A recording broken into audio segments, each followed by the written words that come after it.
What I find very interesting about this entire Madiswan and Yuval scenario is what the two of them said and why it pissed off two different groups of people. So let's start out with Madiswan.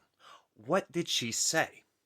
Well, she said that the only reason that we're taught about the Holocaust as the worst atrocity in the modern era is because Israel paid for it to be taught that way. However, the numbers just simply don't add up.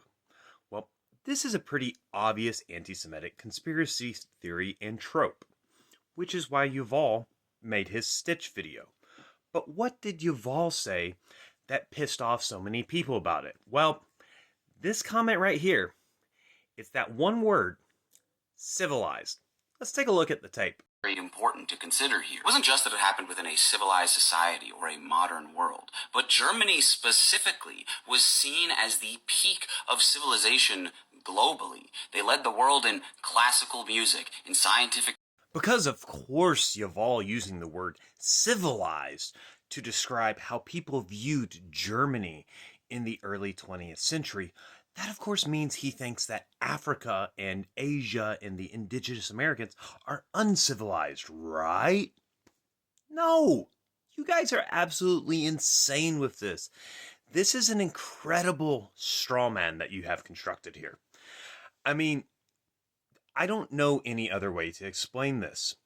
You guys were mad that Yuval made a very, very good video debunking Madiswan's claim and needed to get back at Yuval. And at what point do we just consider this, call this what it is? You're bullying a Jewish creator that made a video debunking false claims about the Holocaust.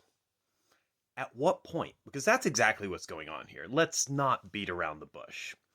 The reason that you're coming after Yuval is you don't like that he put down the conspiracy theory that Israel is controlling the American education system, and Israel is why we're being taught about the Holocaust. Not the fact that the Holocaust was the first mass industrialized unaliving of an entire race of people. Not the fact the Holocaust didn't just affect the Jews, but it affected the Romani, the LGBT community, the Slavs, and several other different ethnic minorities in Europe.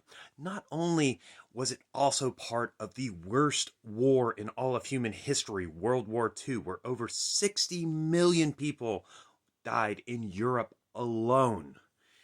It's because Israel paid for it. Absolutely absurd and absolutely ridiculous.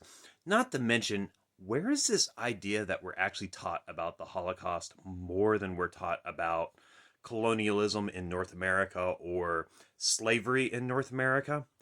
I mean, not all school curriculums for K through 12 in America are exactly the same, but I'm willing to bet the majority of them spend a lot more time on westward expansion and how that affected the indigenous Americans, and also slavery and, of course, the Civil War, than they do on the Holocaust and World War II. And that's the thing, and that's what you don't want to admit. So, no, the Jews, Israel, Zionists, whatever you want to call it, aren't why we learn about the Holocaust. We learn about the Holocaust for a very, very good reason. It matters. And it was also incredibly well documented because the Germans documented it themselves. Maybe just quit being anti-Semites.